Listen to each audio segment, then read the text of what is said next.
partir de este momento comienza Encuentros Pedagógicos, el programa de renovación magisterial. Encuentros Pedagógicos, Radio Revista, Magisterio, Sindicalismo, Actualidad Nacional, Pedagogía. Sábados de 8:30 a 10 de la mañana. Bienvenidos.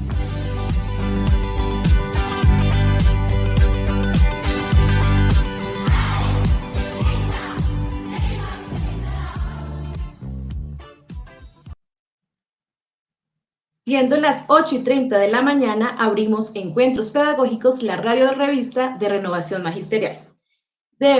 Bienvenidos a nuestro programa de hoy, sábado 8 de junio de 2024. Muy buenos días al magisterio y a cada uno de ustedes que nos sintoniza a través de los diferentes medios. Nos acompaña en la conducción del programa quien les habla, Ivy Andrea Poveda, y por supuesto con Paula Carvajal en lengua de señas. Pueden sintonizarnos los sábados en Facebook Live de Renovación Magisterial y visítenos en nuestra página www.renovacionmagisterial.org, donde encontrarán siempre los audios y documentos citados en nuestras entrevistas y las noticias de actualidad del sector docente y de los trabajadores. Síganos en Twitter, @encuentrospedag y @renovacionmag. Magisterio, muy buenos días. Es un gusto para mí estar nuevamente con ustedes y damos inicio a nuestro programa con Encuentro con la Salud. Avances en la salud del magisterio e irresponsabilidad en la falta de contratación. Por eso hoy nos acompaña Sonia Romero, que es veedora de salud AVE. Sonia, muy buenos días. Bienvenida al programa. ¿Cómo van? Muy bien, Sonia, muchísimas gracias por estar hoy acá, por conectarte y porque nos vas a contar y a socializar todas estas dificultades que hemos tenido en salud. Entonces, ¿cuáles son esas irresponsabilidades frente a la falta de contratación, Sonia? Bueno, muy buenos días para todas, todos y en especial al equipo Renovación Magisterial por esta invitación. Bueno, tenemos que reconocer que entre todas estas situaciones que se han venido dando, hemos tenido algunos avances porque pues tampoco podemos ser tan radicales en decir que ha sido una situación que no ha ido en mejora. Han habido mejoras, claro. Hemos tenido mejoras, por ejemplo, en la claridad en procesos que veníamos pidiendo y es algo muy simpático, ¿no? Antes no teníamos claro muchas cosas que tenían que ver con el ámbito de la salud en el trabajo. Y ahorita ya empezaron a funcionar cosas que no funcionaban antes. Entonces, digamos que ahí como que queda uno, oye, pero si eso se podía estar haciendo, ¿por qué no se hacía? Y ahorita se está haciendo. Y eso que aún no ha arrancado en firme todo el proceso que implica el proyecto de salud y seguridad en el trabajo. Como lo son, los certificados de discapacidad. Nuevamente está posible hacer la solicitud y el trámite como tal lo va a poder hacer directamente el FOMAC por intermedio de los procesos que tienen en este momento contratados para sacar esos certificados de discapacidad que, si recordamos, tocaba hacer todo un trámite para llegar incluso nuevamente a Secretarías de Salud para que llegara a una junta, evaluara y esperar cualquier cantidad de tiempo, que incluso la gran mayoría de los compañeros que tenían la necesidad de ese certificado de discapacidad tuvieron que apelar fue a tutelas porque no había otra manera. Hemos tenido avances en cuanto a claridades en algunas rutas, en rutas de atención. Por ejemplo, de una u otra manera, a pesar de todo el entorpecimiento que ha venido teniendo acá en Bogotá, Servisalud especialmente, porque Servimed también ha mejorado. Sabes que en un momento uno decía, uy, caramba, Servimed, qué problema tan horrible, es lo peor que me puede haber pasado en cuanto al contrato anterior. Pero en este momento, mira que los procesos con Servimed han sido más claros, más ágiles y están haciendo la situación un poco más sencilla. Pero pues aún faltan algunos ajustes. Pero Servisalud ha sido bastante compleja, bastante compleja. Han habido casos con los procesos de psiquiatría que se venían manejando en MP Medical. En este momento MP Medical está atendiendo para aquellos compañeros que llevaban sus procesos médicos con MP en la parte psiquiátrica. Ellos siguen asignando sus citas, siguen atendiendo en el punto de Fontibón y demás, pero Servisalud está mandando a los compañeros a que reinicien proceso con un psiquiatra en los puntos donde ellos están atendiendo. Cuando esta parte de salud mental es tan efectiva, si hay un buen feeling con el especialista. Y personas que llevan o llevamos ya un tratamiento con un profesional con el que se ha logrado generar unos lazos que ayudan al proceso de mantenimiento, cuidado y salud mental. Y en este momento le dicen, no, porque usted ahora tiene que ser atendido acá. Entonces, para que sepamos que realmente no es que tengamos que, porque ese proceso de salud mental sigue atendiéndolo NP allá en su punto de Fontibón. Estamos teniendo problemas serios al momento de generarse en las autorizaciones, porque digamos que ahorita se están generando autorizaciones de una forma más rápida y ágil. Incluso personalmente he estado pasando al punto de las 72 y digamos que el volumen de personas esperando atención ha bajado, aunque el personal que debían haber contratado no lo han contratado. En el punto de la fiduprevisora, y es una denuncia y es una exigencia que tenemos que hacer, que nuestros compañeros del Ejecutivo y quienes están haciendo seguimiento en el FOMAC a esta implementación, en el punto de atención de la fiduprevisora hay 12 asesores, pero de esos 12 asesores, hay 4 asesores, 4 o 5, que atienden en lo financiero, o sea, a consultas de pensión, consultas de cesantías, bueno, todo esto que tiene que ver con la parte financiera. Y cuando ellos terminan como su horario de atención financiera, entonces, venga amigo, cambia ahí y ahora usted es asesor de salud. Y estos pobres obviamente no conocen bien y se pegan unas enredadas terribles. He tenido la oportunidad de ver, especialmente con las órdenes que manda Servisalud, con los códigos CUP. Los códigos CUP son los que determinan el diagnóstico. Le mandan un número, un código, que llega a la plataforma del FOMAC y ahí no puedo decir realmente cuál de los dos es el que tiene como la discrepancia, pero ingresan el código CUP que mandan en la orden especialmente para los compañeros que están con manejo de sueño, que utilizan su CPAP o que necesitan sus exámenes para las apneas y demás.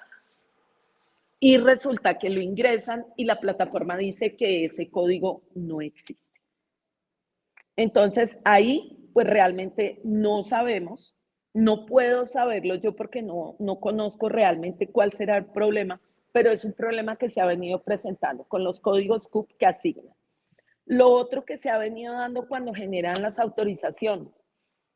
Sí, ya hay contrato con varias entidades, pero por ejemplo, tenemos el caso de alguna paciente oncológica que ya está haciendo un manejo de una situación de metástasis, que tú sabes que el cáncer no da tiempo y el cáncer un día, 2 días puede marcar la diferencia en que una persona pueda tener un tratamiento para poder recuperarse de esa situación, o sea, un manejo simplemente para contenerle y mantenerle su calidad de vida porque es una enfermedad supremamente agresiva. Le solicitaron una gamografía. Sí, claro, de una le entregaron la autorización. Vaya al Hospital Universitario de la Nacional.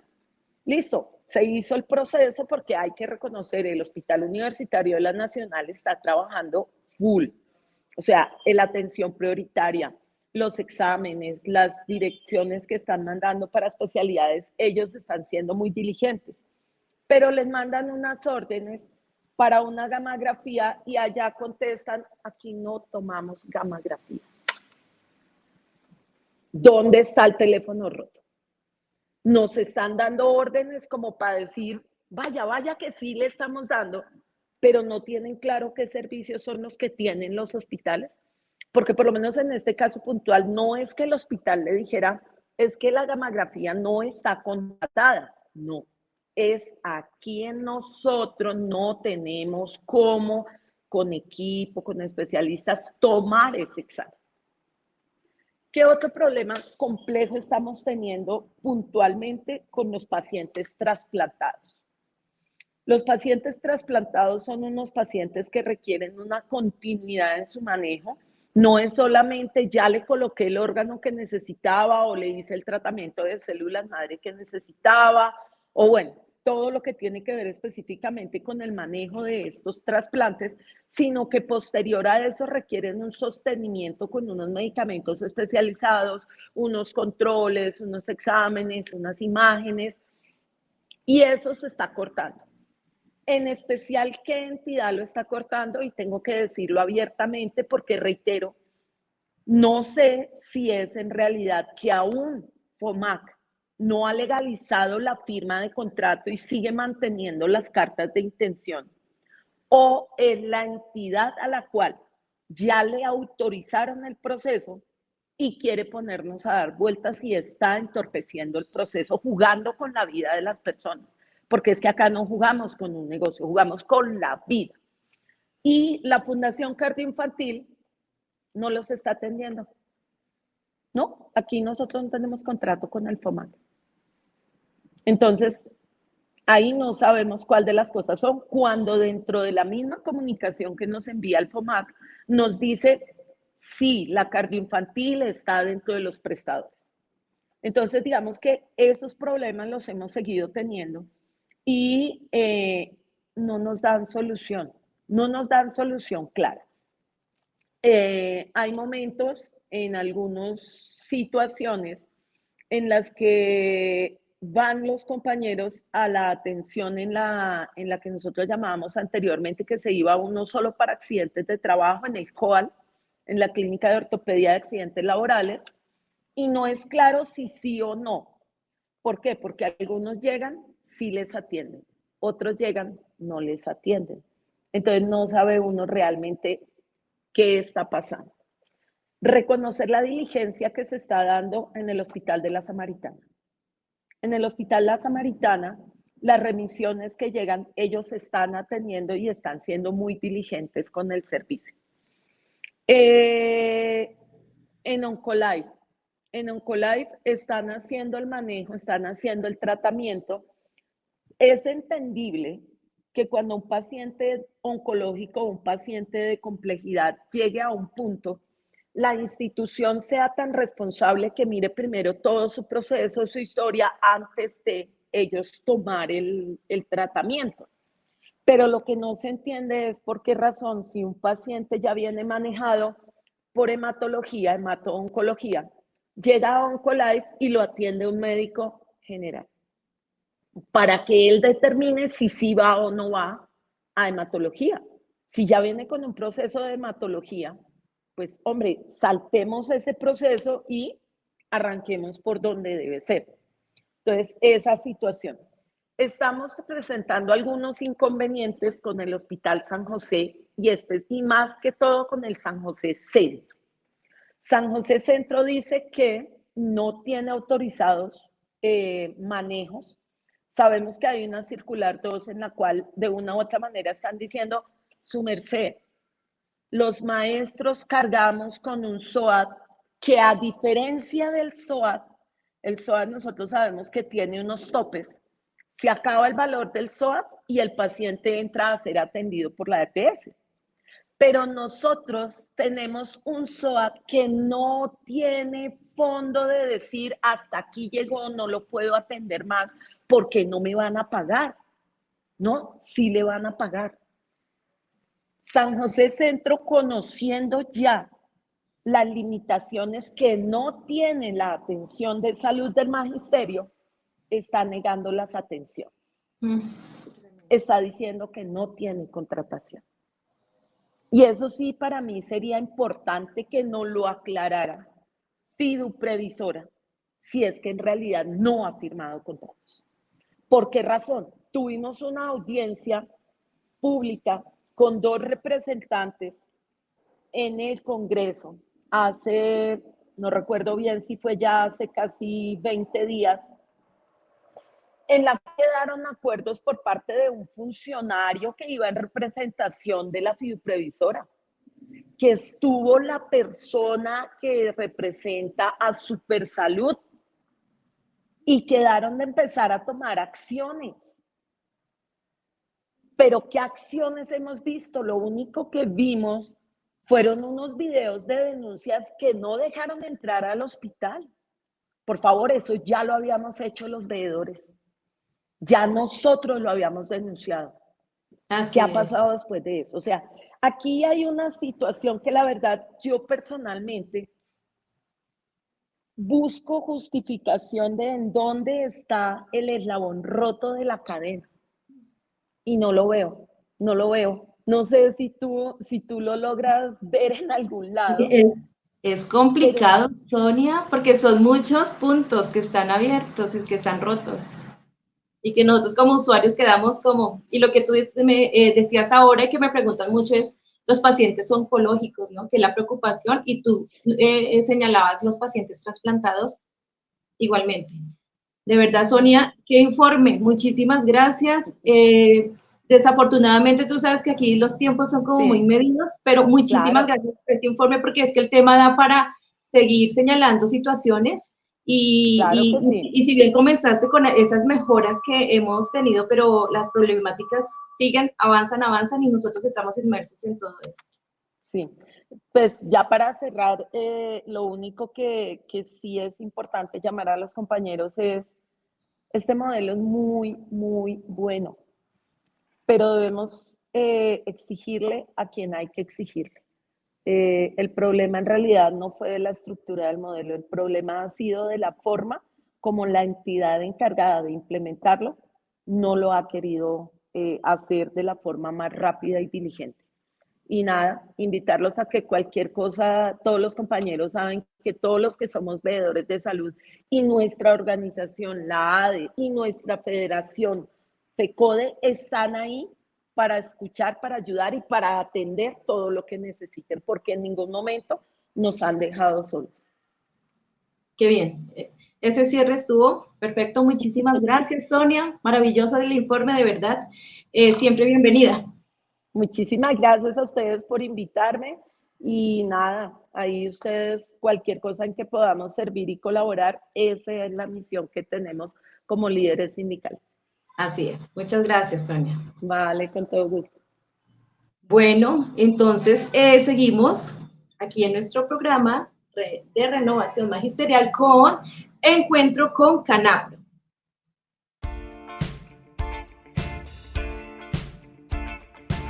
Encuentro con Canapro, solidaridad que hace vida. Así es, solidaridad que hace vida. Por eso recibimos hoy a Jimeno Fuentes, jefe de turismo de Canapro. Jimeno, qué gusto verlo. Buenos días. Hola Andrea, muy buenos días. Un fraterno saludo para todos los que nos acompañan en esta mesa de trabajo. Y por supuesto, el fraternal saludo para todos los que están escuchando este magnífico programa. Vamos a comentarle algunos temitas rápidamente.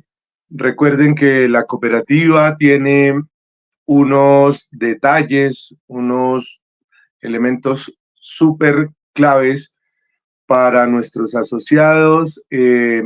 Quiero expresarles que sobre el descuento por cumpleaños, la cooperativa ha hecho un pequeño ajuste, siempre pensando en el beneficio de nuestros asociados.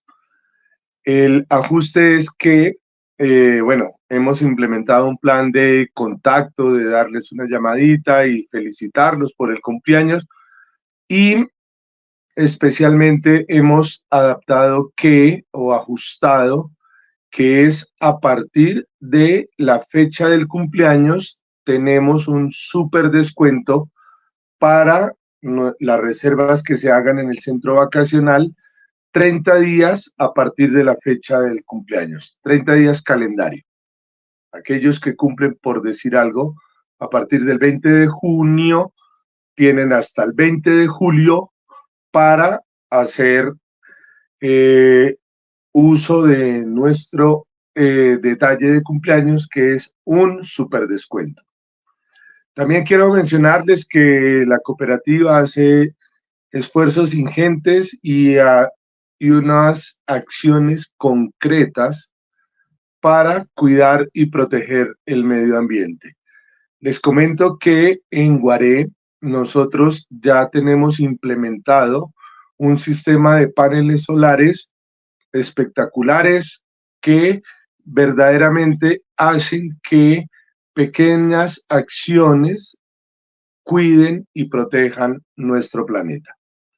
También comentarles que la cooperativa tiene una serie de actividades, especialmente para nuestros pensionados, pero pues igual, si alguno tiene ese viernes libre, pues por supuesto que tiene y le gusta, por ejemplo, en este fin de semana, en el próximo 14, 15 y 16 de junio, le gusta la música colombiana, le gustan las serenatas con tríos, con disfrutar del espacio bonito que genera el municipio de Vélez, de Moniquirá.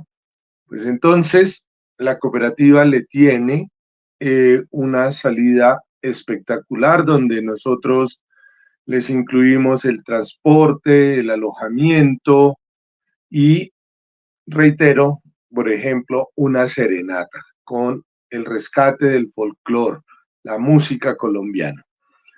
Bueno, también tenemos, por supuesto, toda la oferta de turismo a nivel nacional o internacional. Entonces, no olviden que cada vez que piensen en viajar, siempre lo hagan a través de la cooperativa Canapro, Solidaridad que hace vida.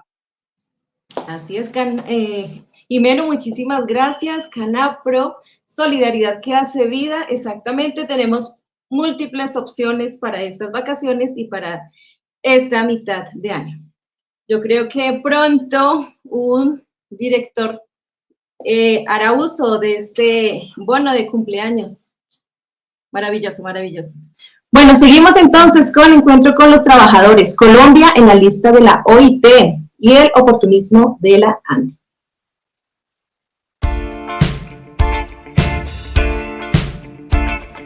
Encuentro con los trabajadores. Novedades del movimiento obrero y la movilización social.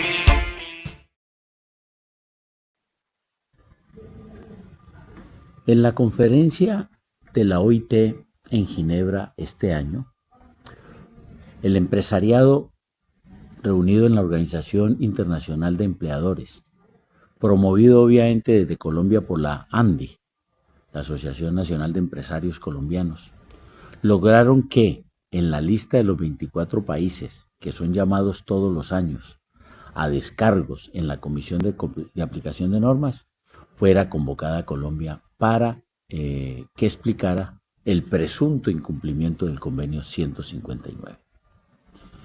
Realmente este convenio tiene que ver con asuntos relacionados con políticas públicas para la atención de los trabajadores discapacitados.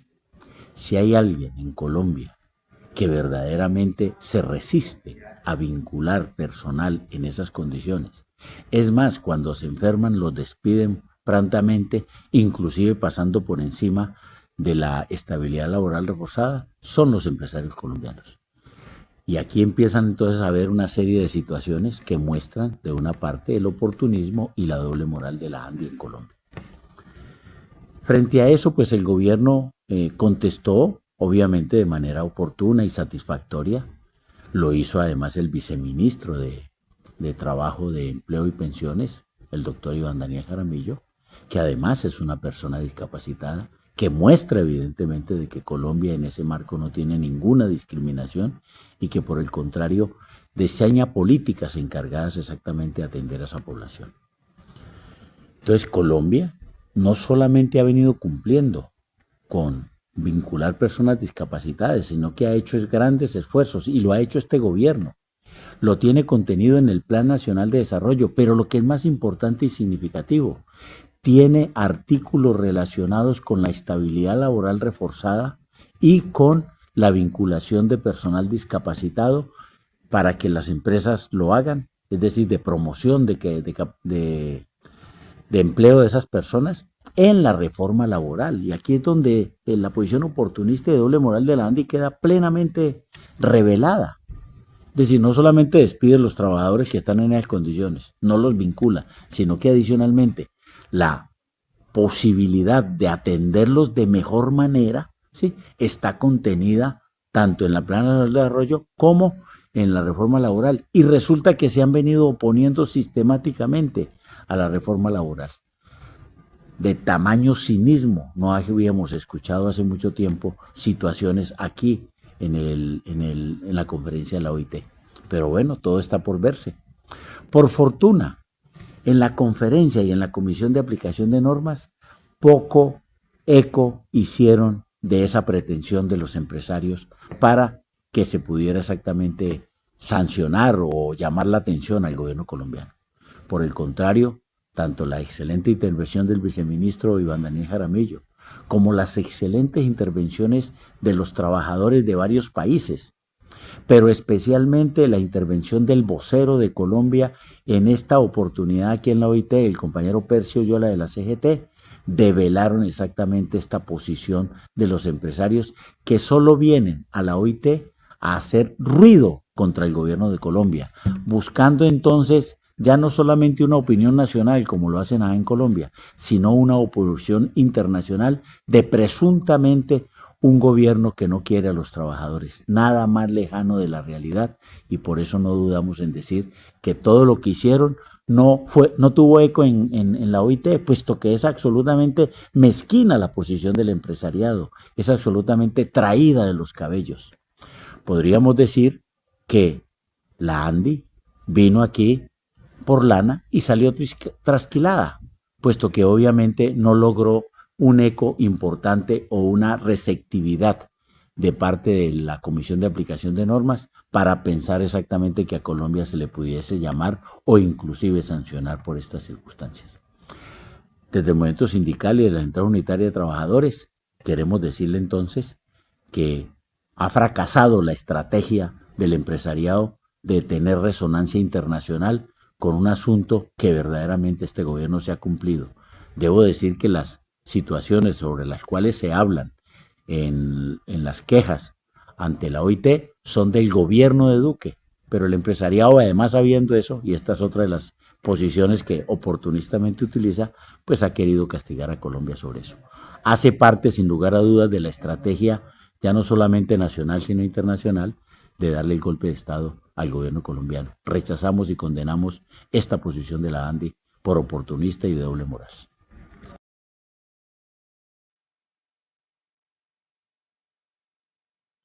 Fabio Arias, presidente de la Central Unitaria de Trabajadores, CUT. Muchísimas gracias.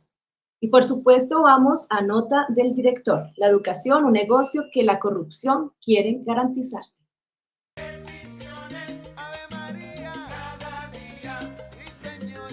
Seguimos con nuestra nota del director, Jairo Castro Ballesteros.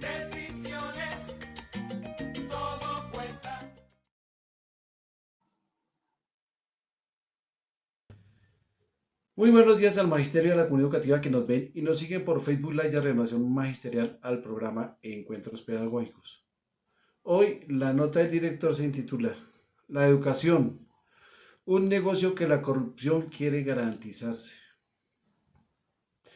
La educación es un trampolín de la ilusión para muchas familias pobres, de trabajadores, de empleados, para una posibilidad de mejorar la trayectoria de un futuro de esperanzas, de justicia social, para mejorar los ingresos y sustentar una alimentación más acorde al crecimiento de los infantes y adolescentes, para el crecimiento de la familia y desarrollo social con igualdad de oportunidades para todos. Desde hace muchos años la educación ha sido privilegio de unos pocos. Los gobiernos, con el lema de alfabetización, han condenado a los más pobres a tener una educación que solo les permita firmar la cédula, llevar algunas cuentas matemáticas que no pasan de la suma y la resta, y ojalá no aprendan a multiplicar. Ese ha sido un rasero de discriminación social para la educación de los colombianos. Así empezó a crecer la brecha de la desigualdad en la educación con la alfabetización. En los campos la discriminación alejó a los campesinos más pobres, aquellos hijos de los explotados por los gamonales que los encerraban en sus tierras como arrendatarios para que les sembraran sus campos a costa del sacrificio de toda la familia de aquellos, porque los integrantes de esa familia debían trabajar para el patrón. No había tiempo para el estudio y mucho menos se les iba a permitir que se igualaran en los salones de clase a sus hijos o hijas en las escuelas rurales con los indios patirrajados, piojosos, hijos de los campesinos trabajadores de las fincas. En las ciudades en crecimiento ocurría otro tanto. Solo la alta alcurnia tenía derecho a la escuela. La gleba creciente procuraba los colegios privados de monjas y curas que ostentaban en las grandes ciudadelas para educar, grandes internados emperifollados para la educación de aquellos hijos de aquellos que explotaban a los campesinos en las zonas rurales, y que ojalá los preparara para estudiar en Francia, a donde se iba como si fuera una pasarela de modas. Pocos lograban terminar los estudios por allá, pero el solo hecho de haber estado en el extranjero elevaba el nivel de discriminación social, incluso entre ellos mismos, porque con 3 palabras en otro idioma era el rango social mucho mejor. A poco algunos hijas de campesinos se interesaron a pisar un salón de primaria, igualmente que los hijos o hijas de trabajadores en la ciudad. Algunos pocos lograban el 5º de primaria, lo que ella era un gran logro social y desde luego una oportunidad laboral con mejor salario, empleos que van desde barrenderos o mensajeros oficinistas a mandaderos de las familias más ricas, hasta oficinistas con escritorio. En tiempos actuales ocurre lo mismo, solo que con el grado de bachiller. Es el relevante ahora para cargos como de ser aseadora o celador de un edificio importante o donde viven las familias ricas, o para que les hagan el aseo o les tiendan las camas en los apartamentos lujosos. Es raro que un bachiller de un colegio público logre entrar y mantenerse en una universidad. Incluso es muy difícil que pueda estudiar en una universidad pública para tener un grado profesional. En primer lugar, es difícil que un estudiante de un colegio público pase las pruebas para acceder a esta universidad del Estado, lo que quiere decir que solo los privilegiados de los colegios de estratos altos económicamente pudientes pueden estudiar allí, porque tienen plata para pagar el semestre, para comprar los libros, para almorzar y para pagar el transporte. Y además, el Estado mantiene la universidad con buenos profesores, laboratorios, investigación y todo lo que se necesita para ser un buen profesional. ¿Significa esto que la plata para la educación de parte del Estado beneficia a los más ricos? ¿Que los hijos de los trabajadores y trabajadoras no pueden estudiar donde deberían estudiar con la ayuda del Estado? Donde sean protegidos con programas de alimentación, con auxilios para ir a la universidad, para que puedan terminar y ser profesionales.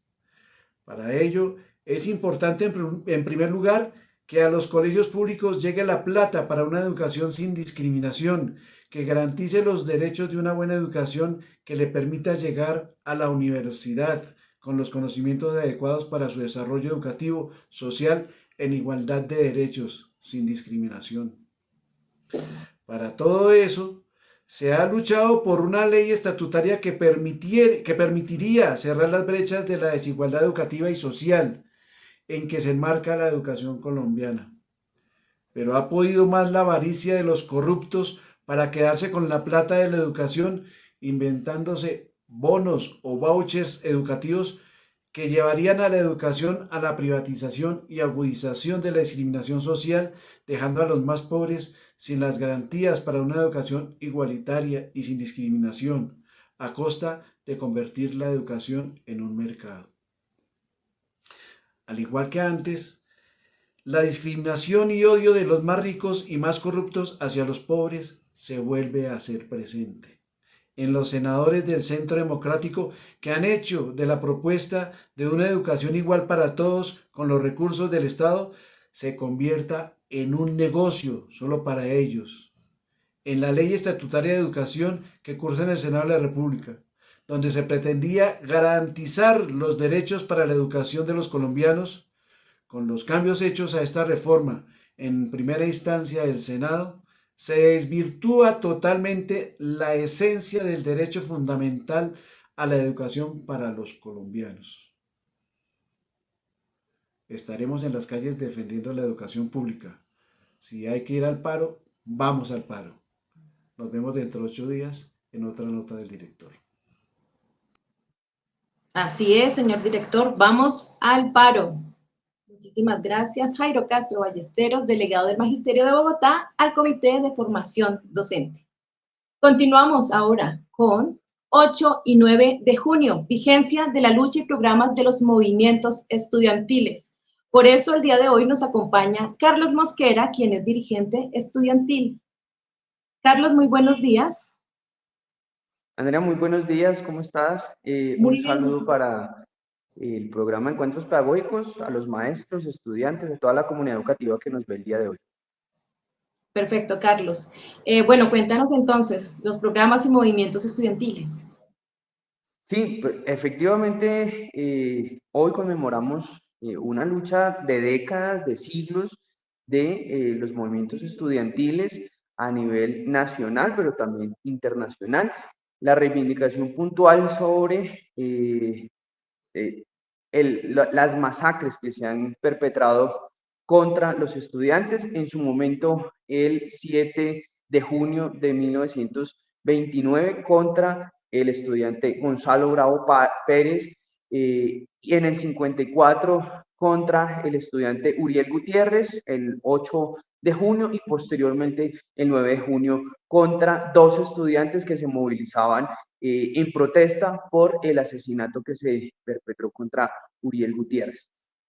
Esto, como lo mencionaba hace algunos minutos en el programa de FECODE, pues tiene una connotación bien importante frente al papel que han venido asumiendo los estudiantes históricamente, en el sentido de, uno, buscar mejores condiciones en términos de la educación, de autonomía, los principios de autonomía, democracia al interior de las instituciones educativas, participación e incidencia real en la toma de decisiones al interior de las universidades y de los planteles educativos, y por supuesto también una lucha que se viene fraguando en el sentido de buscar reivindicar y acompañar las luchas de clases, las luchas sociales en el país, vinculada al movimiento sindical, a los movimientos sociales y políticos por la paz, por la democracia, por los derechos humanos, etcétera, etcétera. Y por supuesto,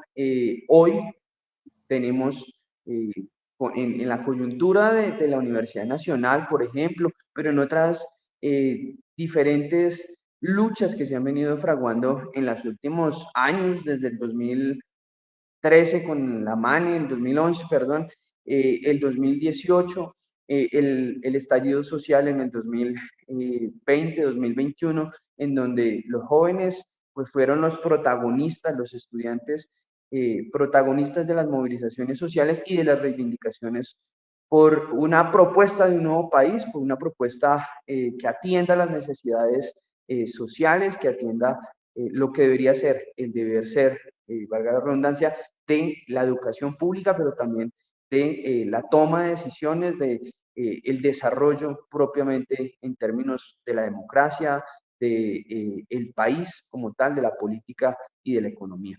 Diferentes reivindicaciones en las que el movimiento estudiantil ha estado vinculado y seguirá vinculado, buscando esas transformaciones que históricamente pues, se han venido pues, buscando. Es eso. Entonces, sea esta la oportunidad nuevamente para reivindicar, agradecer a los maestros que siempre han estado acompañando estas reivindicaciones del movimiento estudiantil y los diferentes procesos de transformación social. Muchas gracias a Encuentros Pedagógicos, a Renovación Magisterial y a la comunidad que nos ve. Y a ti, Andrea, a Jairo, a todos ustedes. Muchas gracias por estar acá, por el espacio. Gracias por contarnos este protagonismo, ¿no?, que ha tenido los movimientos estudiantiles. Muchas gracias. Bueno, chao, gracias. A ti. Bueno, quiero enviar unos saludos a Consuelo Ahumada, por supuesto, que está conectada por Facebook Live, María Elena Figueredo, Alejandro Bernal, Heidi Quijano, Sonia Liliana Vivas también está viéndonos, Carlos Arturo, Nancy Ramos, José Darío Duarte desde el Meta, apuntes pedagógicos y, bueno, creo que no me falta nadie más. Muchísimas gracias por estar conectados. Ahorita seguimos con más saluditos. Continuamos entonces con encuentro con la comunidad educativa y el magisterio. Desvirtuado el proyecto de ley estatutaria de educación. Magisterio Paro Nacional el próximo miércoles. Por eso el día de hoy nos acompaña Carlos Rincón, abogado, y Miguel Ángel Pardo Romero, integrante del Comité Ejecutivo de FECODE, Comisión de Política Educativa y secretario de prensa. Miguel, muy buenos días. Qué gusto verte. Muy buenos días, Ivy, ¿cómo estás? Un saludo vital, fraternal y pedagógico a ti, a todo el equipo y por supuesto al magisterio y la comunidad educativa que nos escucha y nos sigue a esta hora del día. Y un saludo también, no veo a Paula, ¿qué pasó hoy, Paula? Sí, pero ella está, nos está acompañando. Bueno, Paula, nuestra intérprete en lengua de señas, y al doctor Carlos Rincón, nuestro amigo y asesor legislativo, que casi no lo reconozco con esa frondosa barba, doctor Carlos, no le ha visto la barba seguramente en el control político que se le hizo a la ministra en el tema de salud. Un abrazo, doctor Carlos Rincón, y muchas gracias por estar aquí con nosotros como siempre. Muy buenos días, apreciado profe Miguel, muchas gracias por la invitación. A ti, Andrea, muy buenos días. Agradecer a todo el equipo de trabajo por darnos la oportunidad de tener unos minutos y un espacio para poder dialogar con el magisterio y con toda la comunidad educativa, lo que en buena hora y en un estado de emergencia y de alerta ha decidido la Federación Colombiana de Trabajadores de la Educación poner en conocimiento a la sociedad colombiana respecto del proyecto de ley estatutaria de la educación que hoy en día cursa en el Congreso de la República. Muchísimas gracias y cordial saludo para todos. Cordial saludo, apreciado profe Miguel. Bueno, doctor Carlos, pues tenemos aquí como dos formas de ver las cosas, acorde pues con su experiencia legislativa. Creo que el hecho de que hoy tengamos dificultades con el proyecto de ley estatutaria y bastante graves, no significa pues que el país no requiera de un proyecto de ley estatutaria, una ley estatutaria. Yo creo que esto hay que decirlo de entrada porque pues siempre que en estas batallas de carácter político, especialmente cuando tiene el Congreso en minoría, pues va a haber ese tipo de dificultades como lo ha habido en la reforma. Lo otro es quedarse quieto y nunca intentar hacer nada. Pero bueno, creo que hay que recordarle al país, acudiendo a sus conocimientos, en primer lugar, doctor Carlos, ¿por qué es tan importante una ley estatutaria? ¿Por qué? Pues fue parte de los acuerdos de gobierno y por supuesto, se impulsó desde el gobierno del cambio.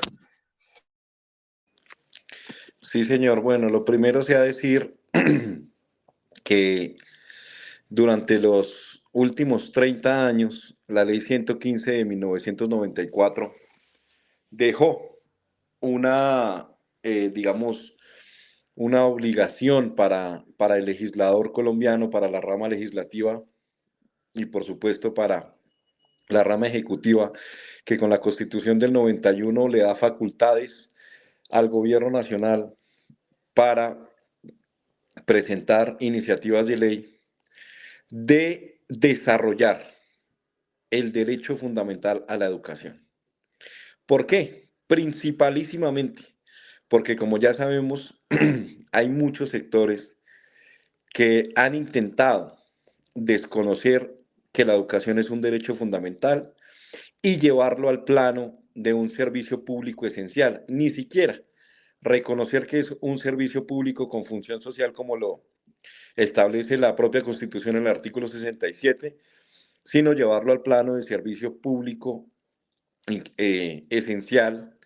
Y eso, para conocimiento de todas las personas quienes nos escuchan, naturalmente pone a la educación en dos escenarios muy distintos a los del derecho. El primero es que la establece exclusivamente como un servicio, es decir, exhorta al establecimiento, a todo el ordenamiento jurídico, a que la educación se lleve a cabo en una prestación desde el punto de vista eminentemente de la inversión de recursos, eminentemente de la retribución monetaria que pueda esto tener, no de la retribución social, no de la retribución en conocimientos, no de la retribución pedagógica, sino eminentemente en un punto mercantilizado el servicio de la educación. Y el segundo punto en el que pone la educación es que la asimila a un servicio público, digámoslo, domiciliario, a un servicio público como la prestación del agua, entre otros como el transporte público. No obstante, la mercantiliza, pues también la pone en este contexto y eso hace que se imposibilite la posibilidad de que quienes reclaman y quienes históricamente han reclamado derechos no solamente laborales para el magisterio, sino también garantías progresivas para toda la comunidad educativa, pues no puedan hacerlo y esto pues dificulte, por supuesto, esta situación. Entonces es muy importante que la educación sea concebida como un derecho fundamental, sea concebida como la Corte Constitucional ha avanzado y no se retroceda en este ánimo que se debe tener de establecer la educación como un derecho fundamental. Bueno, creo que queda absolutamente claro la importancia y que vale el intento de impulsarla. Durante los 2 debates de la Cámara, la ley tiene 4 debates y tiene que ser votada por una mayoría calificada, que ahora el doctor Carlos nos precisará. Pues la Federación presentó una serie de propuestas, porque el primer texto era un texto muy flojo por parte del Ministerio, y entre primera y segundo debate, pues incluyeron algunas de las propuestas de la Federación, referidas a la autonomía, de la democracia, referidas, por supuesto, a la libertad de cátedra, referidas parcialmente al tema de la educación de jóvenes y adultos, de la educación de inclusión, aunque quedó como en algunas partes, como si fuera parte de la educación formal y otras no. Lo cierto es que se resalta pues el derecho de los jóvenes trabajadores para tenerla y infraestructura y plantas de personal, etcétera. Sin embargo, quedó un pendiente que en el segundo debate y otros pendientes, digamos, un pendiente muy importante es sobre el tema del preescolar de 3 grados, que ha sido una bandera histórica. No fue modificado en el segundo debate de Cámara, y esto para nosotros era muy importante. La exigencia de la Federación ha sido muy clara. Debe decir en ese artículo lo mismo que dice en el artículo de la educación básica y de la educación media, que dice que la educación, debería decir la educación prejardín y transición debe ser obligatoria en las instituciones educativas del Estado, ¿sí?, con maestros vinculados por concurso. Y para nosotros este punto es clave, porque lo que ha quedado es una educación inicial que no distingue entre 0 a 3 y de 3 a 6. Luego todos los fines de la educación se consideran los mismos, pero adicionalmente los actores que están allí propuestos, que no son la escuela necesariamente, sino que son organizaciones diferentes a la escuela, incluso de carácter particular, pueden hacer uso de recursos públicos para asumir la educación preescolar, pero no necesariamente en los 6 años, pero no necesariamente diferenciando en el segundo ciclo prejardín, jardín y transición. Este asunto para nosotros fue pues insistente, y adicionalmente que pues en las plantas docentes en educación preescolar y en las demás niveles, modalidades y áreas debe ser vinculada por concurso al Estado. Entonces, digamos, este punto quedó como pendiente y, por supuesto, la Federación planteaba que se debía ir a arreglar en el primer debate del Senado. Pero el primer debate del Senado trae una serie de características de digamos, de trámites de forma, solamente trámites propios del mundo parlamentario que nos ponen en complicaciones. Podríamos resumir lo que ocurre en esta primer debate en el Senado, que es el tercero de los 4, que es en comisión de plenaria, y que nos pone hoy en dificultades porque es evidente que la derecha logra incluir, además de no resolverse el del preescolar, logra incluir una serie de puntos. Ahora los veremos. ¿Cuáles son esos elementos, esa forma de trámite que es propio del Congreso, pero que en este caso resulta pues contraproducente para nosotros como sector educativo? Pues lo primero sea decir, profe Miguel, y por supuesto para toda la comunidad educativa que nos escucha en el momento, que la comunidad educativa somos todos, según la ley 115, y hay gente que piensa que ese término se lo inventaron los sindicalistas de FECODE, y que decir comunidad educativa, eso es, no, la comunidad educativa está definida en la ley 115 de 1994 y somos todos quienes hayamos pasado por un colegio, por una escuela. Para todos quienes nos escuchan, para toda la comunidad educativa que nos escucha, apreciado profe Miguel, lo primero sea decir, y digamos esto en un contexto absolutamente personalísimo, una opinión absolutamente personal, y es que uno lamenta que, como su merced lo dijo, el proyecto originalmente radicado no solamente carecía de algunos elementos, sino que otros como que los extrapoló de tal manera que abrió la compuerta en el Congreso de la República para que la ley estatutaria se convirtiera en primer lugar en algo que no es. Porque una ley estatutaria, según la propia Corte Constitucional, basándose en el artículo 152 de la Constitución Política que desarrolla las leyes estatutarias, la Corte Constitucional, quien es la máxima intérprete de nuestra Constitución Política, dice, por allá desde el año 2003, que una ley estatutaria no debe ser exhaustivamente casuística.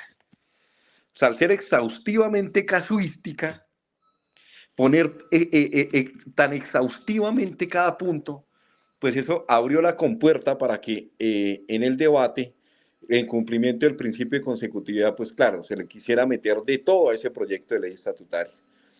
Y los puntos importantes, como por ejemplo la libertad de cátedra, establecer con claridad la definición del derecho, establecer con claridad que no se permite definirlo como un servicio público esencial, establecer con claridad el preescolar de 3 grados en prejardín, jardín y transición, establecer con claridad la necesidad de la inversión de los recursos para garantizar ese proyecto de ley estatutaria, pues lógicamente carecía de esto, pero se fue muy, muy casuístico y muy exhaustivo en otros puntos, lo cual abrió la compuerta para que todo el mundo pues le quisiera meter lo que a bien tuviera.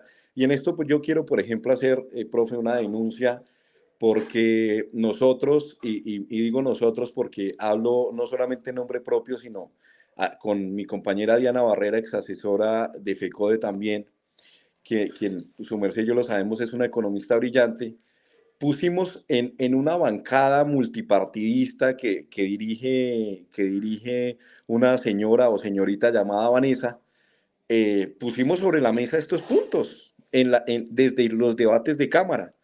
Y les dijimos, vea, acá hay una preocupación grande porque no estamos dándole prioridad a lo que debería desarrollar el derecho, puntos como los que ya mencionamos su merced y yo, profe Miguel, sino se le está dando prioridad a una casuística exhaustiva que debería desarrollarse en una ley ordinaria posterior o debería desarrollarse por otro mecanismo normativo que no es la ley estatutaria. O sea, por ejemplo, acá no podemos meter la superintendencia de la educación, por amor a Dios.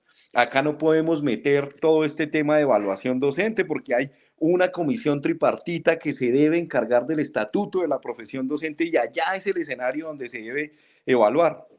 Lamentablemente de esa bancada multipartidista, por haber sido tan vehementes y haberlo dicho con esa fuerza, pues decidieron expulsarnos. Entonces a las reuniones cuando vamos nos dicen que por favor nos salgamos, que no le pongamos una no seamos la piedra en el zapato de la reforma. Y yo lamento mucho que esta oportunidad, y lo digo así, que la oportunidad que se tuvo, aunque se sigue teniendo la oportunidad de un nuevo proceso de redacción de un proyecto de ley estatutaria serio, la oportunidad que se tuvo, profe Miguel, lamentablemente se desperdició por actitudes como esa. No escuchar a quienes han, por supuesto, trabajado durante décadas sobre el tema de la educación con un ideario progresista y abrir la compuerta, por supuesto, para que los puntos menos necesarios en un proyecto de ley que desarrolle el derecho fundamental a la educación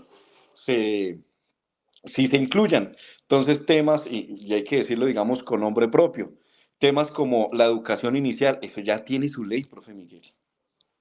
Eso ya está en otra parte, pero lo que sí no está con claridad en una ley es el preescolar de 3 grados como nivel obligatorio de la educación.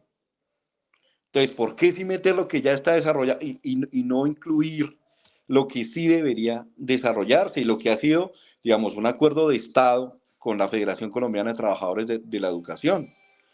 Entonces, todo esto en aras, lógicamente, de cumplir unos intereses mercantilistas, unos intereses, por supuesto, empresariales, seguramente, pues que lamentablemente hoy tienen en estos aprietos, no solamente, por supuesto, al magisterio, quien se va a ver muy afectado con que se evalúe con base en los resultados de unos estudiantes, sino que tienen aprietos también, lógicamente, nosotros creemos que es así, al gobierno nacional, que pues inicialmente voltea a ver y dice, esto es necesario hacerlo, esto es importante hacerlo, pero pues ahorita se tienen aprietos porque, así como decía mi papá, que en paz descanse, cuando uno se mete a hacer algo hay que hacerlo, pero bien, porque si no, ha complicado mucho ahorita el camino, profe Miguel. Lo que ocurre entonces es que la senadora Valencia logra poner una propuesta alternativa, una ponencia alternativa, logra que se discuta de primero y logra presionar junto con otra ponencia de David Luna, logra presionar a que se busque una conciliación, so pena de que se hunda el proyecto. Y ese es nos parece el error, porque el error es, como usted lo ha dicho, la decisión tanto del ministerio como de la bancada de pues encerrarse a discutir unas enmiendas sobre la base de no consultar, no atender las proposiciones que había radicado la federación, que yo creo que esto es muy importante. Nosotros siempre nos cuidamos de radicar proposiciones que desde el punto de vista del trámite significan que lo que no se apruebe en una se puede volver a discutir en la siguiente con la probabilidad de ser aprobada. Todo este tema de las proposiciones que hizo la federación pues hace que se desconozcan, no solamente la de preescolar, ya miraremos otras, pero lo más grave es que en el medio de la conciliación, sobre la base de que era mejor que no se hundiera, pues la derecha incluye elementos muy graves. Entonces, yo voy a entrar en el contenido de los elementos graves, pero me gustaría mucho que el doctor Carlos explicara el tema de lo que es una enmienda, ¿sí? ¿Por qué entramos ahora a batallar contra el proyecto de ley a través de exigir que como producto de una enmienda? Y este es un punto que es muy importante para que lo tengamos todos claros. Sí, señor. Bueno, o sea, lo primero, advertir. El proyecto de ley estatutaria, todo proyecto de ley estatutaria, requiere ser aprobado en una sola legislatura. En una sola legislatura. Es decir, que tiene del 20 de junio, del 20 de junio hasta el 20 de julio, perdón, desde el 20 de julio hasta el 20 de junio del año siguiente para ser aprobado. Es importante destacar que en ese periodo debe dar 4 debates y ser aprobado por mayoría absoluta. ¿Por qué? porque los derechos fundamentales requieren una rigidez para su aprobación, no puede ser por mayoría simple, sino por mayoría absoluta, es decir, la mitad más uno de los integrantes de cada célula legislativa, en este caso, las comisiones primeras de Senado y Cámara y las plenarias de Senado y Cámara. Esto significa, pues, que aparte de eso, de su rigidez en la aprobación, también tiene una revisión automática, es decir, no se requiere demanda. La Corte Constitucional revisa de manera automática el proyecto. Y lo que vea con vicios de inconstitucionalidad en cuanto a principios de unidad de materia, principios de consecutividad, principio de identidad flexible o relativa, pues la Corte, y por supuesto el procedimiento, la Corte lo que hace es declarar exequible o inexequible X o Y postulados del proyecto de ley estatutaria que después pues, se mandaría a sanción presidencial. Dicho esto, la ley quinta del reglamento interno del Congreso permite que se lleven a cabo enmiendas a las propuestas presentadas por los congresistas. Y esas enmiendas pues deben provenir, por supuesto, de los congresistas normalmente que presentaron esas propuestas. ¿Qué es lo que se presenta con un informe de ponencia?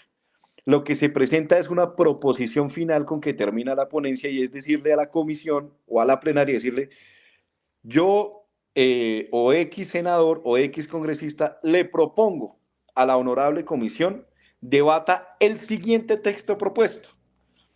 Entonces ahí hubo 3 textos propuestos. El primero, el de la senadora Paloma Valencia, el del Centro Democrático, que ese texto se hundió, y el segundo, pues que recogió la intención de la senadora Paloma en algunos aspectos, pero que es presentado por Cambio Radical, por conservadores, por liberales y por Partido de la U. Entonces, este proyecto, evidentemente, este texto propuesto, evidentemente sí contaba con las mayorías para ser aprobado, cosa que no tenía la ponencia presentada por Pacto Histórico y Partido Verde. Entonces, por supuesto, incluimos a indígenas ahí. Entonces, y comunes. Esto generó, profe Miguel, que el gobierno nacional se acogiera a la posibilidad de la ley quinta, o bueno, los congresistas del pacto que presentaron su propuesta se acogieran a la posibilidad de la ley quinta de hacer una enmienda y unificar los elementos que cada texto propuesto por cada congresista que lo propuso quería que se incluyeran. Pues en nuestro sentir, lo que se hizo fue unificar la ponencia del doctor David Luna del Cambio Radical y de los demás que ya mencioné con la ponencia del Centro Democrático. Entonces, no se unifica, o sea, no, básicamente que decimos, bueno, ¿y qué fue lo que tuvieron en cuenta de la ponencia de gobierno? ¿O es que la ponencia de gobierno pues ya venía así, digamos, con estas características? Y entonces la preocupación de esa enmienda, que es la posibilidad de modificar los textos propuestos a consideración y debate de una comisión y entonces enmendarlos para presentar una única propuesta. Y eso fue lo que pasó. Y en aras de que no se hundiera el proyecto, de que se diera su aprobación, pues, profe Miguel, lamentablemente, lo que se une, lo que se incluye no es eminentemente lo que está por el gobierno nacional, sino lo que se incluye es las propuestas de la senadora Paloma lo grave es en una propuesta que ya había sido votada y negada en la comisión primera. Esas propuestas ya habían sido negadas en la comisión primera, pero de todas maneras se incluyeron en esa enmienda. Entonces acá es muy trascendental que tengamos en cuenta que la situación que se presentó acá, pues lógicamente que tiene unas particularidades que nos llevan a pensar pues que el gobierno nacional, el partido de gobierno, no tuvo mucha posibilidad de maniobrar sino que pues con la intención de seguir adelante el proyecto se incluyeron todas estas modificaciones graves de las que su merced va a comentar a continuación. Bueno, creo que entonces lo que también, aquí por acá, hay errores en el método y en el contenido. Y el primer error en el método, pues, es subordinar la ponencia de iniciativa gubernamental a la ponencia del senador Luna, primera cosa. Y el segundo error en el método, por supuesto, tiene que ver con que, pues, uno sale y pregunta, porque nadie está planteando que los senadores sean expertos en todo. Pero hay que salir y preguntar cuáles son las líneas rojas que no se pueden asumir o votar según lo que digan los maestros, las maestras, la comunidad educativa. Y eso no se preguntó, por lo menos por parte de los parlamentarios, aunque tuvieran las proposiciones. Yo quiero radicar que siempre tuvieron las proposiciones, pero hay otras que no las tenían. La de preescolar es absolutamente clave, ratificamos el punto, exigimos que se, como lo que hemos planteado siempre, que se ratifique el carácter de obligatoria para la educación jardín, prejardín y transición en los colegios oficiales con maestros vinculados por el Estado, y no solamente y por concurso, no solamente para este, sino para los demás áreas, niveles y modalidades, porque ahora este es el punto para nosotros central.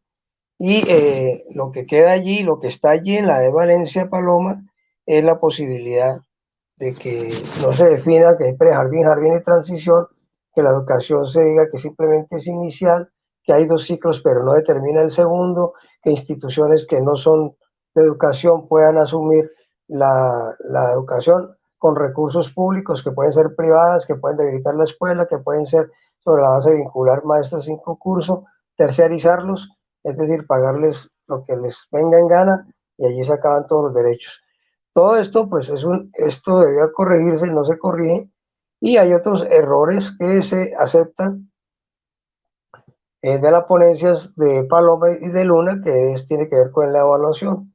La evaluación docente queda subordinada a resultados. Si se dice que es un criterio de la evaluación docente, serán los resultados de la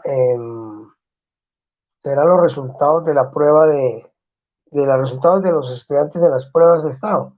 Entonces aquí hay un error catastrófico perverso, y es que usted no puede evaluar un docente sino sobre la base de la práctica, pero resulta que los resultados que tienen los estudiantes derivan y van más allá de la práctica docente, y están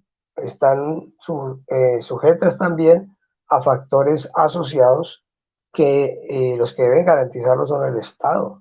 Entonces, los maestros no pueden ser evaluados ante las miles de características que existen. Un 71% de sedes rurales sin agua potable, falta de alimentación escolar, todo lo que conocemos del transporte para los niños y niñas, etcétera. Es decir, como llegan los chicos a la escuela, es al contrario, los maestros hacemos maravillas para que ese chico aprenda, y ahora el Estado se quiere librar, por medio de una ley fundamental, de garantizar todas las condiciones que convergen en el tema de rendimiento de los muchachos, y ponerlos en la condición de, con esos criterios y resultados, evaluar lo que no está al alcance del maestro resolver desde el punto de vista material. Entonces, la evaluación es un punto que esta es una evaluación perversa, obviamente, que tiene un propósito de subordinar a los maestros y maestras, de sujetarlos desde el punto de vista académico, etc.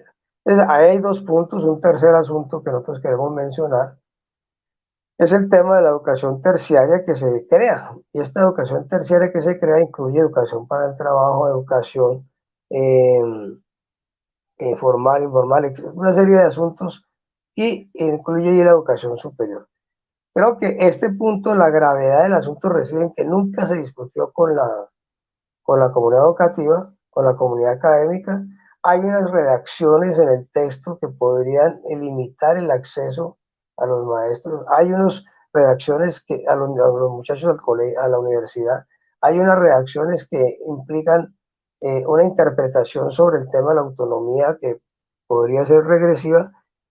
Y entonces sobre esta base se ha planteado también que los profesores y estudiantes de las universidades y del SENA estarían con nosotros en la lucha por. Dicho esto, lo que estamos planteando entonces, y terminamos con este punto, desde el punto de vista político, nosotros no vemos que en el cuarto debate haya posibilidades de resolver o de modificar, y preferimos hacer una propuesta, y es que el gobierno contribuya a que el proyecto no se apruebe. Hay varias vías para eso, en primer lugar, y que procedamos a hacer y construir un proyecto de ley estatutaria como se debe, con el gobierno, con el Congreso, pero con los implicados, los estudiantes, los profesores, etcétera, incluida por supuesto la Federación Colombiana de Trabajo y Trabajo de la Educación. Un gran diálogo de movilización educativa que ponga la educación en la educación del siglo XXI y como derecho fundamental. En virtud de lo cual nosotros hemos planteado un paro nacional el próximo miércoles para presionar este objetivo, y previamente a eso una Junta Nacional de FECODE que se realizará el día lunes festivo en todo el país, que es la máxima instancia de la dirección de la federación después del Congreso de FECODE.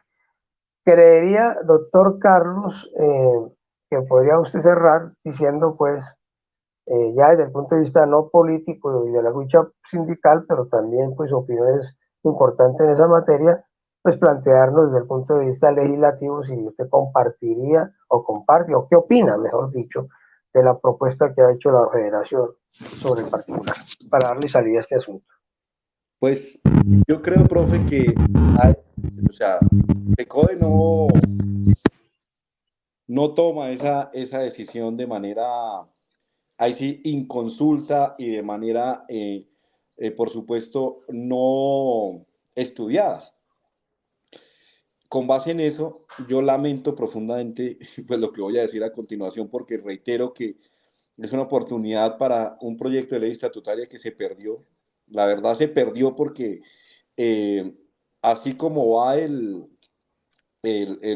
informe, como queda el texto propuesto, el texto aprobado en primer debate en la comisión primera, pues seguramente esa es la intención de presentarse en la plenaria de Senado, y pues las mayorías en el Senado son las bancadas que nosotros mencionamos, lamentablemente verdes, comunes, indígenas y la coalición Pacto Histórico no conforman mayoría en la plenaria del Senado de la República, y seguramente lo mismo pasará en el trámite de conciliación. Entonces, nosotros creemos, apreciado profe Miguel, que establecer con vehemencia, que se reinicie, que se empiece de cero a construir el proyecto, digamos que no es empezar a construirlo de cero, porque ya hubo muchas audiencias públicas, ya hubo mucho debate en Cámara de Representantes, sino que es hacerlo en esta oportunidad sin afán, de manera absolutamente pública en todos los debates, es decir, no hacerlo a puerta cerrada. Y tercero, pues por supuesto, no solamente oír, sino escuchar lo que ha planteado la comunidad educativa. Yo quiero decirle que en una conversación con la ministra que se tuvo, pues nosotros le dijimos, por favor, lo del preescolar de 3 grados, antes de que llegara a Senado, lo del preescolar de 3 grados, ¿por qué lo sacaron? Por ejemplo. Entonces, nosotros decimos acá, profe Miguel, no, mire, hay que, la alternativa que toma FECODE ahorita, pues es la alternativa que se debió plantear, porque es que si uno hace cuentas, no hay cómo modificar, si se explora la modificación, no hay cómo hacerlo ahorita en la plenaria de Senado. Y es que es correr un riesgo grandísimo de que el proyecto de ley salga aprobado con ese contenido. Entonces, profe, ese contenido de una ley estatutaria no solamente va a afectar la ley estatutaria. ¿Qué va a pasar entonces, por ejemplo, si tenemos ese marco básicamente constitucional profe, con un proyecto de ley de estatuto de la profesión docente? ¿Cómo toca? Pues toca con base en lo que quede en la estatutaria. y ese tipo de evaluación con ese criterio de ponderación, pues va a tocar incluirlo en un estatuto de la profesión docente así. Entonces, el anhelo que desde el 2011 creo que se planteó por primera vez por la Federación, esta comisión tripartita y todo este tema de generar un estatuto de la profesión docente que garantice las condiciones laborales dignas, pues ahí quedaría. Es que no estamos hablando solo de lo que está pasando.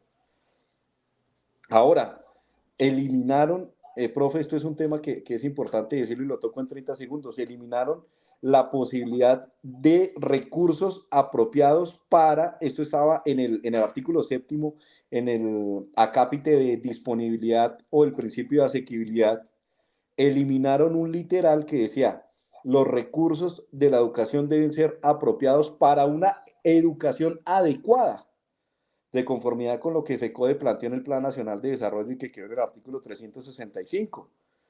Y si lo eliminaron, entonces, ¿cuál es el interés de eliminarlo? Pues que no haya reforma constitucional al sistema general de participaciones. Entonces, yo estoy de acuerdo, y esta es una opinión absolutamente personal, no compromete, por supuesto, hoy sábado mi condición laboral, pero ni es política, sino es absolutamente personal, profe Miguel, y es que estoy de acuerdo con la postura que asumió en este momento FECODE, que era, bueno, lamentablemente se tuvo que llegar hasta esa posición, pero es que las proposiciones que se incluyeron lo ameritan. No es para menos, no es de poca monta estas tremendas modificaciones perversas en contra de la educación pública y que conllevan a una privatización absoluta e inminente de la educación. Entonces, en ese contexto es mejor ponernos, apreciado profe Miguel, y ya para cerrar con algo un poco jocoso, pero es mejor montar un colegio porque ese va a ser el negocio del futuro con este proyecto de ley estatutaria. Doctor Carlos, muchas gracias. Ya nuestra conductora y presentadora prendió la pantalla. Nosotros prendemos el estado de alerta. Paro el próximo miércoles a nivel nacional, Junta Nacional el día festivo.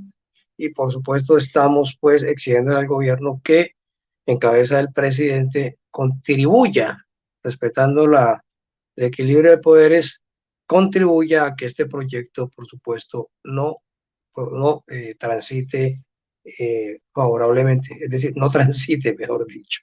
Un abrazo, Carlos y doctor Carlos, un saludo a la doctora Diana, muchas gracias, presentadora, quedamos a inscripción. Hola, Paulita, ¿cómo andas?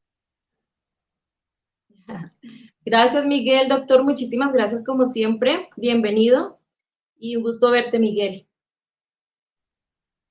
Listo, gracias, chao. Bueno, mil gracias, hasta luego, feliz día. Chao, gracias igualmente.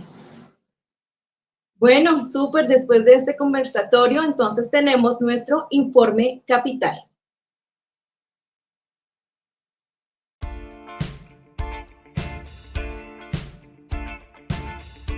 Informe capital, la actualidad del Magisterio bogotano. Por eso, como siempre y como cada programa, nos acompaña Andrés Ballén, secretario general de la ADE. Andrés, muy buenos días, ¿cómo estás? Hola Ivy, muy buenos días, me alegra saludarte y quiero darle un saludo a toda la audiencia de encuentros pedagógicos, al magisterio bogotano, al magisterio en el país y en otras partes del mundo donde habitualmente nos siguen cada sábado y a través de nuestras redes sociales. Bueno, tenemos bastante de qué hablar. Voy a iniciar por el estado de la negociación del pliego de peticiones. Como ustedes saben, hemos estado durante todo el mes de mayo y lo corrido de junio trabajando en mesas semanales con la Secretaría de Educación en la negociación del pliego. No ha sido una negociación fácil. Tenemos bastantes temas, pero también tenemos esto es un debate, una discusión de carácter político, no solamente técnico, administrativo, sino de carácter político con esta administración. Entonces, hemos abordado varios temas. Estamos en este momento, se agotaron ya los primeros 20 días hábiles. Estamos en la prórroga, en los segundos 20 días hábiles que corren durante el mes de junio.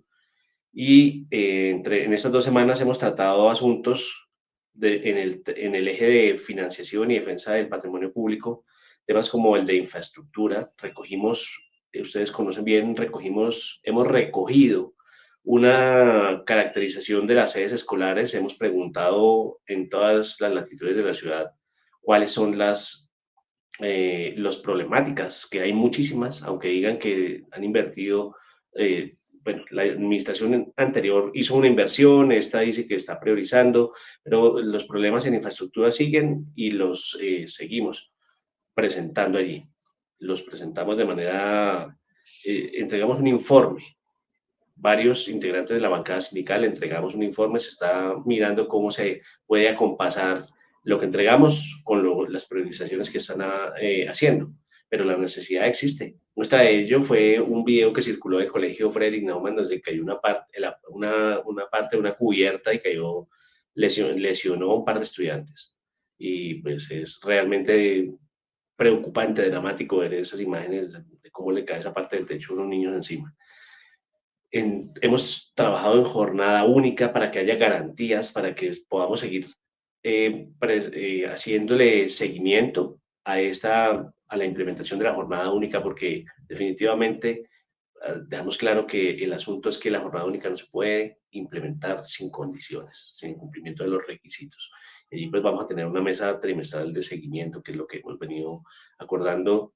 Eso, además, sumándole a eso el tema que debe tener su debido trámite por los estamentos del gobierno escolar. Debe hacerse cuando se haga y si se hace, con todas las garantías. Hemos hablado de mantener y ampliar el programa de Volver a la Escuela con sus programas flexibles para que la gente en extraedad tenga la posibilidad de estudiar, el fortalecimiento de los colegios técnicos y diversificados, la inversión en sus talleres, laboratorios, dotaciones, eso es muy importante, el fortalecimiento de la Escuela Normal María Montessori en el sentido de que se respete el PI que determine la comunidad educativa.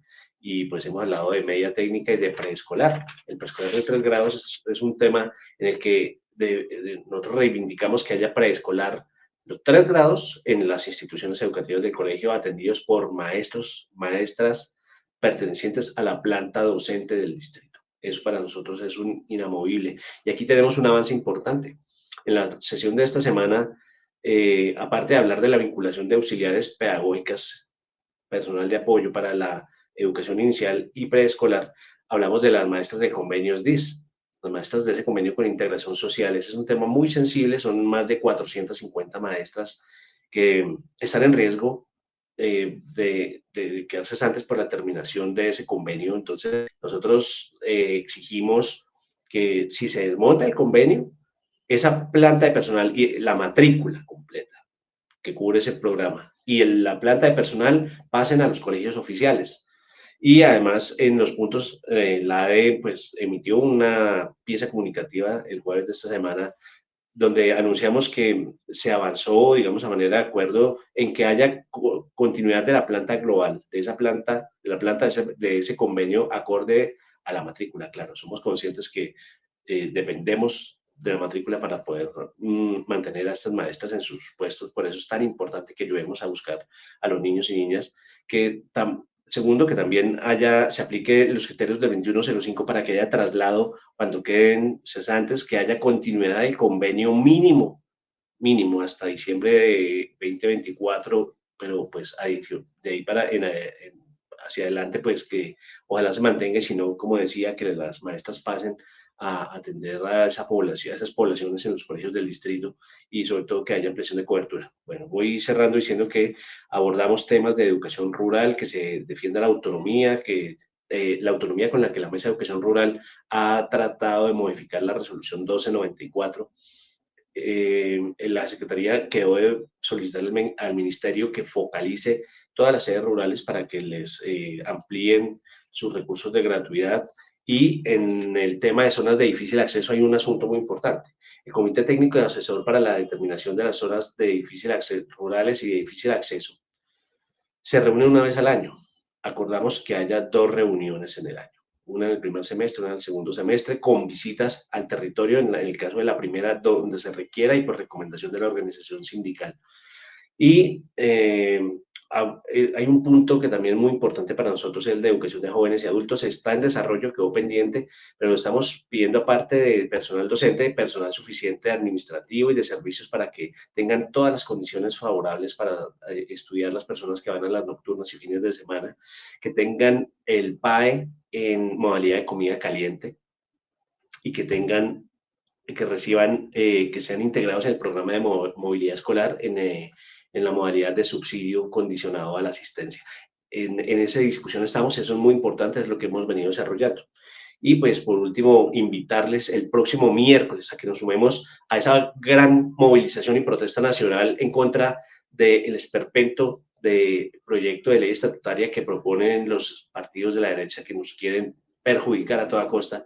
No les interesa la educación como derecho humano fundamental, sino como servicio público esencial para poder coartar, para poder limitar nuestras libertades a la movilización social y a la manifestación. Entonces, con esa invitación, invitarles también a que estemos muy pendientes a lo de salud. La ADE sigue desarrollando esto, ya se ha hablado en este programa sobre el asunto, no me voy a extender, simplemente estemos pendientes de las redes, de la página y de toda la información oficial para que evitemos la especulación. Muchas gracias, Ivi, y buen día y buen fin de semana para todos y todas. Gracias, Andrés, igualmente. Bonito fin de semana, gracias por estar aquí como siempre. A ustedes. Bueno, y con esto hemos llegado al final de nuestro programa. Agradecemos a todos ustedes por su sintonía, a todo el equipo de Renovación Magisterial, a nuestro director Jairo Castro Ballesteros, al productor Sergio Camilo Castro, en lengua de señas, por supuesto, a Paula Carvajal. Muchísimas gracias y recuerden que todos los sábados continuamos en su compañía de 8:30 de la mañana a 10. Les habló Ivi Andrea Poveda. Que tengan muy bonito fin de semana.